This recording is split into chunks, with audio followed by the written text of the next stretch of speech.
Alright, so the goal of this video is to derive Gauss's law and basically kind of show off one of the central tenets for electromagnetism in physics. So to start, what we really want to do is define sort of the components of Gauss's law. And to do that, we're going to start with an electric field. So up in this margin space, what I'm going to do is I'm going to draw a nice little positive charge. And generally when we're drawing an electric field, we think of it as going away from a positive charge in a radial direction. So something like this. And really what an electric field is it's supposed to be something so that if I were to put another positive charge, a smaller positive charge in here, then it's gonna have a force exerted on it, sort of in the direction of those electric field lines. And if I were to put like a negative charge in here, it would actually go against the electric field lines, so in the opposite direction, sort of towards the positive charge. And that's sort of meant to reflect kind of what we see in nature with positive charges attracting to smaller charges. So in other words, if I were to have like a negative field source, then the electric field lines would go kind of inwards, again radially, towards that negative charge. Or like if I were to have, say, a positive charge and a negative charge next to each other, we know that the field lines go from the positive to the negative. And so you'd see something maybe a little like this, where sort of the field lines in between the two are bent. And you would have like this asymptotic thing where literally all of the field lines in between these two asymptotes are gonna go from one charge to the other, and then they might, like, the field lines on the other side might be like somewhat disturbed towards it, but probably wouldn't actually go all the way. But the idea here is that you've got these electric field lines that go away from positive and towards the negative. But more than that, like going back to this positive, another thing we notice in nature is that, like, if you are putting two charges next to each other, they exert a lot more force on each other than if you were to put one charge, say, on one side of my room and another charge on the other side of my room. That's not going to have as much force. So you also know that these field lines kind of get smaller and smaller the further away you get from the charge.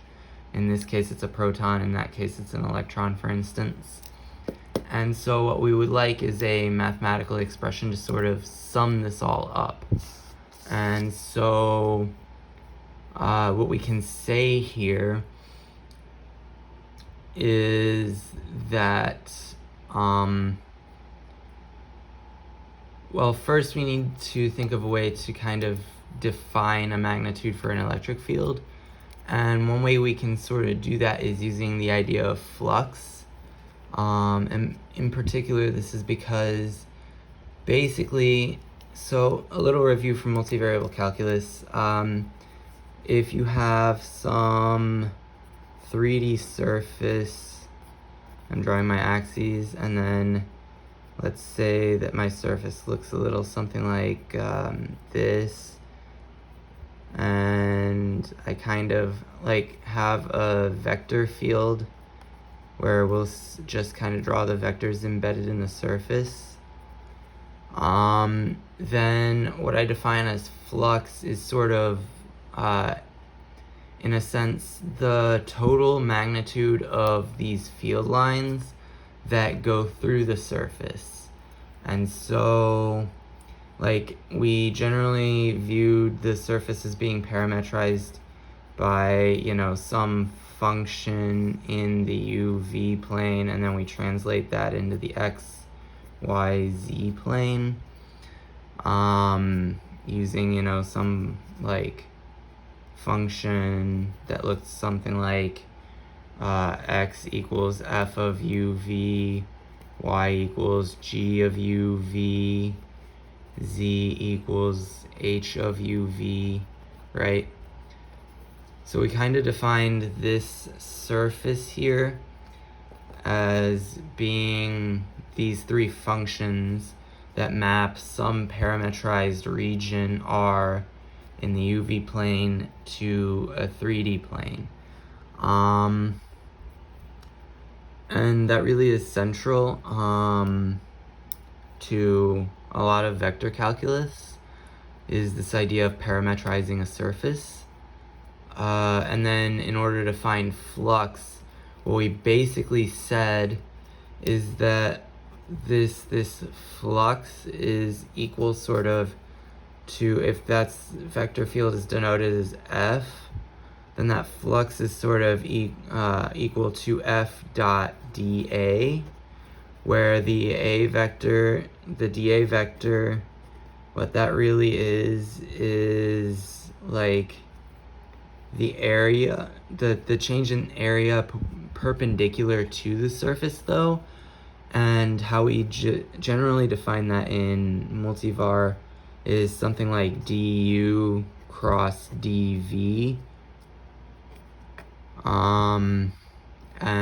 where, you know, du equals sort of this vector that is dx, du, dy, du, dz, du, and then like dv is the exact same thing but for the v variables. And so from there we were able to sort of write the flux integral as being a surface integral where f is dotted with n, which is sort of like the normal vector, so the dA vector but divided by the magnitude times the magnitude of du cross dv, and obviously accounting for orientation and all that, ds. So that surface integral is of s. And then, you know, we generally expanded that to be, you know, a double integral, whatever. And so this idea of flux is important because basically, going back to this idea of electric fields, that is a vector field, or it can be described as a vector field that is pointing away from the charge, and it is also, you know, changing with respect to how far from the charge it is. So based on that, if we make the vector field sort of dependent on position, then what we know, or what we can say, is we also know that the overall flux is going to decrease as R grows. So if I write flux, which I'm just going to use F dot dA equals this symbol for flux, I know that flux decreases as R increases, right? I also know that flux increases as charge, which I'm going to write as Q increases. And so as a result of that, I can basically write, which for the purposes of this, we're saying that F basically is a function, or sorry, like F is a function of R. So we don't really care about this part. Don't care, at least not right now. We're gonna get to that in a moment, but for right now we're gonna be content that because it's a function of F as a function of R, we're not gonna worry about that right now. And so the next thing we're gonna worry about is this flux increases as Q increases, and that's coming from the idea that if I have a lot of charge, it's going to exert more of an attractive or repulsive force than if I have a little charge. So from this we can write flux is proportional to Q. Oh wait, that's not the, sorry, that's the, is part of not proportional. Flux is proportional to Q. Or put another way, flux equals CQ, where C is in the real domain. And it's just some constant. C is just some constant that we don't currently know. And so what we're gonna do is we are concerned with a positive charge that exerts some electric field, and what we want to know is how big is this electric field. And in order to get that, what we can say is we are going to create some kind of surface around this point charge that is defined based on radius, for instance. And we want two things to be true to make this integral easy to evaluate. So how can we make this easy to evaluate? Easy to evaluate. So one thing that would be nice is if f dot n were to equal the magnitude of f times the magnitude of n, which the magnitude of n is 1, so that'd really just be equal to the magnitude of du cross dv, or better known as the change in area proportional to where you are necessarily on the surface. So in other words, we want f to be parallel to the n vector. Another thing that would make this easy to evaluate is if f weren't a function of space per se, or put another way, if for a given surface, if f, the magnitude of f, were constant for a given s.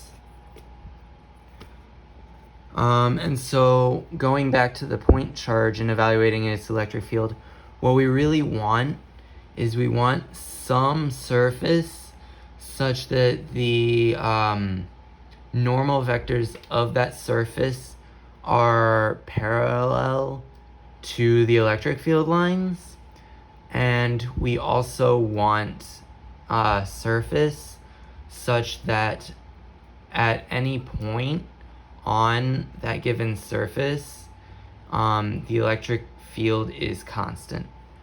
And so we're going to take into consideration the fact that the flux is proportional to the R, which flux is also kind of proportional to the electric field, because if you think about it, like a stronger field, vector field, or a larger vector field is going to lead to a bigger flux. And then also the flux is, so as a result, that tells us that like F in a way is proportional to R. Or maybe not exactly proportional, but you know, close enough. There is a relationship. As F increases, R increases, and vice versa. As F decreases, R increases, and vice versa. And so based on the first thing where we want F, the vector field lines, and N to be parallel, since the vector field in this case is radial, meaning it has some, or it goes outward radially, we want a surface that's also got normal vectors going out radially, and the perfect surface for that is a sphere. So in 2D, I'm just going to kind of draw that as a poorly drawn circle. So that's our surface. And note that for this sphere that is acting as our surface, I'm not going to explicitly define R. So what I mean is that this is some sphere rho equals some constant, but we don't actually know what that constant is per se, or we're leaving it kind of ambiguous. And note that this constant doesn't equal that other constant. We're just writing that to get our point across. So I'll actually even subscript it as C1, for instance. The point is, though, is that our radius isn't explicitly defined. It's a free parameter. And so going back to this idea of flux equals the surface integral of the surface where you've got your f dot dA, I'm going to replace this with the f becoming E for electric field. So now what we've got is flux equals the surface integral of E dot dA. But up here we also said, note that flux equals CQ, or C is some constant. So that means that the surface integral of E dot dA equals this constant times the charge. All right. And so from here, we now apply our earlier conditions we used to define the field. And that is, since E is parallel to dA, we don't need to evaluate this dot product anymore. So our surface integral just becomes E dA basically. So we get rid of the vector stuff. And then the next thing we can do is, since E is constant for a given R, well, R for radius in this case, we can pull E out. So we get E is E times the surface integral of dA equals CQ. But then the surface integral of dA is just A, right? So EA equals CQ. And then in this case, we know that the surface area of a sphere, A, is equal to, if I remember correctly, is 4 pi r squared, right? Where r is the radius.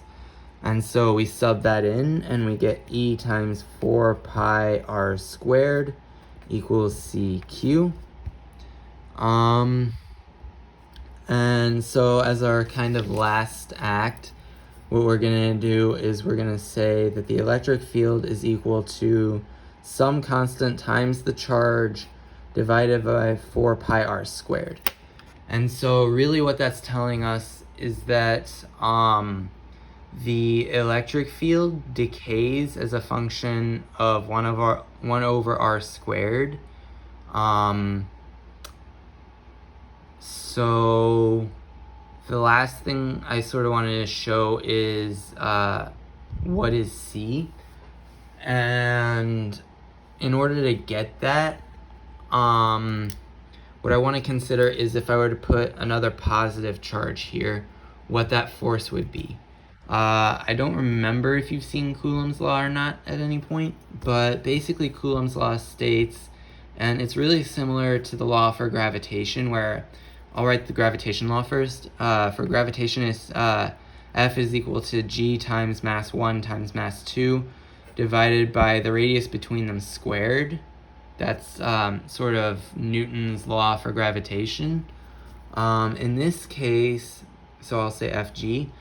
In this case, though, what we're worried about is Fe, and it's similar. It's K, which, if I remember correctly, K equals 9 times 10 to the 9th, I think, times charge 1 times charge 2 divided by the radius between them squared, which something I want to note about this is that's a 1 over r squared relationship, the same as the electric field. So we actually can say that the force and the electric field are related, which is in fact true. That's kind of the definition of the electric field. In fact, you can kind of think of the electric field actually as being, and this is its exact relationship, the electric field is the force per unit of charge that is put in the electric field. And by that I mean, like, this little mini charge right here, that is the Q that I'm referring to when I say the electric field is equal to E over, or is equal to the force on that charge per Coulomb of charge that it has. So actually electric fields, E field units are newtons per Coulomb. And so I can actually set these things explicitly equal to each other.